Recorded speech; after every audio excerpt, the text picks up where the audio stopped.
Mayoral candidate Jeff Smith submits his objection to his opponents for mayor of Evanston.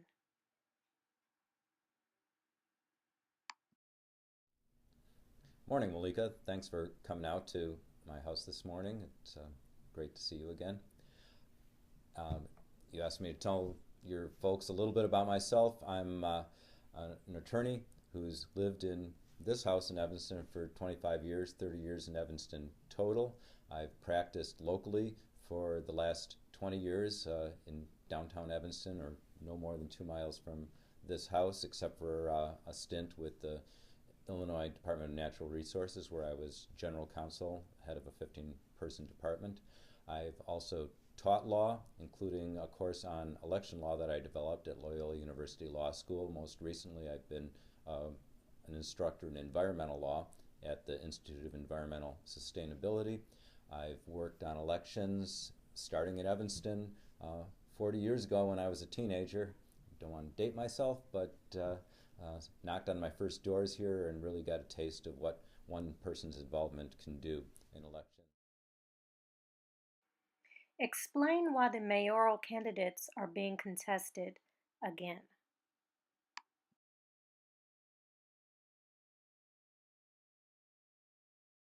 Election in 4 years, and that election was uncontested for mayor. In fact, several of the last half dozen elections have been uncontested.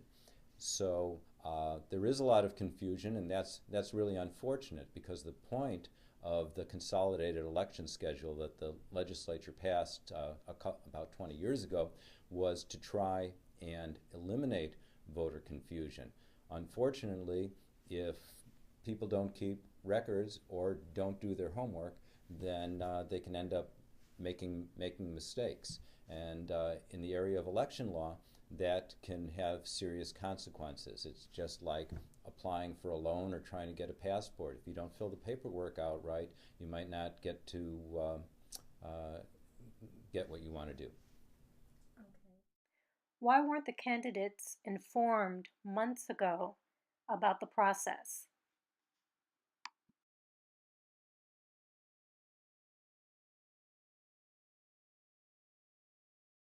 On anybody else's motives. In fact, I give Brian, I applaud Brian Miller for showing some leadership in bringing the issue up. I disagree with the conclusions he came to, and I think he led folks in the wrong direction, and I fault other folks more who had probably done even less homework for rushing to follow in that direction. And it appears that they may have all gone, like I said, in the wrong direction. I can say this: if I was on the council and I thought that the city was doing something wrong, I would have brought it up ahead of time instead of trying to secure an advantage for myself. I believe that I passed out samples of what that I brought this up in a nonprofit context at least 4 or 5 years ago. Since you have now educated the city on the correct process for future elections, why not allow candidates Steve Hagerty, Mark Tendam, Brian Miller, and Gary Gaspard to run in this election? I'm not running for professor here. Okay. I'm running for mayor. And what I know is that the city often hauls people into hearings, tickets them, fines them for not obeying the letter of the law on what some folks think is relatively minor things. So the city itself has to be held to the law. Here's the basic issue, or one of the basic issues.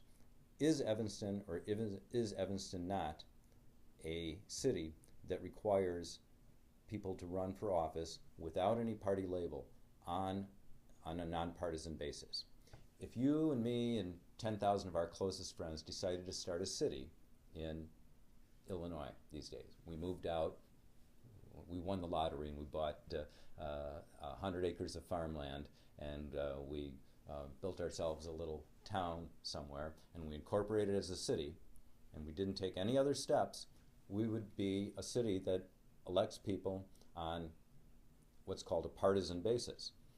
That means people can run for office. They can have a new party that they run for an election. Once they've won an election or gotten over 5%, they're an established party, and so then they don't have as high petition requirements the next time. They can run as an established party, and you'll see that in suburbs all over Chicagoland. People run as the new Mount Hoffman Good Government Party or something. They might do that year after year. Or you can run as an independent. And when you run as an independent, you file for the general election, same as a new party does. You only have primaries in those cases where you have people of the same established party vying for office. If you want to become a nonpartisan community, you usually have to do that by passing an ordinance, and you have to have a referendum to say that you're changing the way that you're going to select your officers. It's different if you want to become a village.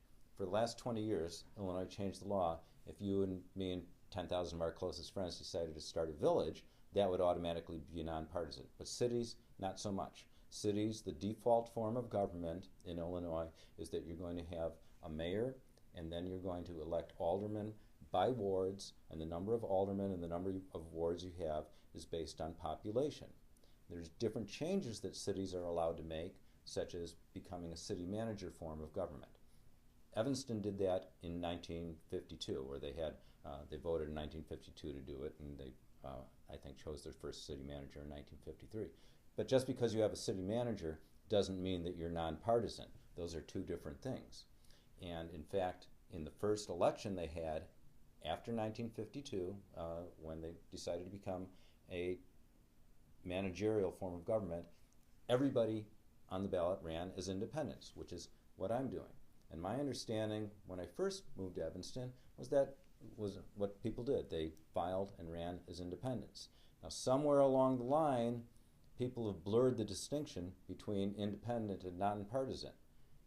To the layperson, it might sound similar. But from an election law standpoint, it's a very different thing, and it's a very important distinction because it affects how you file and when you file. So the effect of filing at a different filing date, it's like getting on the wrong bus. It's not something that you can say, oh, well, we'll just let it slide. Letting things slide helps the slippery. There's no automatic right to be on the ballot. The reason we have these hurdles is to prevent fly-by-night and charlatan candidates or people who don't really have a demonstrated quantum of popular support or who aren't going to follow the rules from getting on the ballot. So nobody's on the ballot yet. The city clerk hasn't certified anybody. I filed and I haven't been challenged, so I'm pretty sure I'm going to be on the ballot. In terms of what's going to happen, that in part depends on what the electoral board does. I'm pretty sure that if the city went into court and said, we want to force Mr. Smith, who filed only for an April 4th election, to run in a February 28th election, and oh yeah, by the way, Judge, we don't have any legal basis for doing that. We don't have any ordinance that we passed saying that we run nonpartisan elections. We don't have any ordinance implementing our 1993 referendum. I think the court's going to look at that with a pretty skeptical eye. I have a hard time thinking I would be forced to do that. And I don't see how they can run a primary that really doesn't have a basis in law. And how does this affect the candidates in the 5th Ward running for alderman? I don't think there should be a primary for anything, for 5th Ward or for mayor. I haven't looked at the 5th Ward situation as closely. The argument for a primary there is even weaker because the referendum that was passed in 1992 for elections starting with 1993 didn't mention aldermen. It only applied to mayor. In fact, there was kind of a controversy about that at the time. Folks said, well, this doesn't make any sense. Why would we do it just for mayor and not for alderman? Again, it goes back to the question of, are you requiring people to run nonpartisan or not? If you're not requiring them to be nonpartisan as a matter of law, then the default is that you run established party, new party, independent. Those are the three choices, and those are the only three choices. And part of the problem here is that these other candidates didn't do that. They took different approaches to how they were going to run, and then, but none of them, near as I can tell, are part of the real options under the law. And then they circulated papers to hundreds of voters asking for their signature, saying, oh, I'm going to run at the April 4th election. And they don't mention, in two cases, in the case of Mr. Gaspard and Mr. Haggerty, and this is not personal. I love Gary, and I've known Mr. Haggerty for a number of years. There can be such a thing as having too many candidates running. If there weren't 17 people running for the Republican nomination, probably Donald Trump wouldn't have been the nominee. But when you have a crowd relative to the time for people to take a look at the election, the voices of perhaps more rational or more qualified candidates can get lost in the process. So these rules are here for a reason. They're designed in part to winnow the field. Second thing is, Evanston's got a $300 million budget. We have to fill out lots of paperwork, lots of forms to get money when we're applying for federal grants, state grants, to make sure that we've complied with all these laws. If you can't even get it right when you're running for the office, and if the city can't take care of its own records on something so fundamental to democracy, how are we going to manage the business of the city that relies so much on laws and paperwork? Thank you so much, Jeff.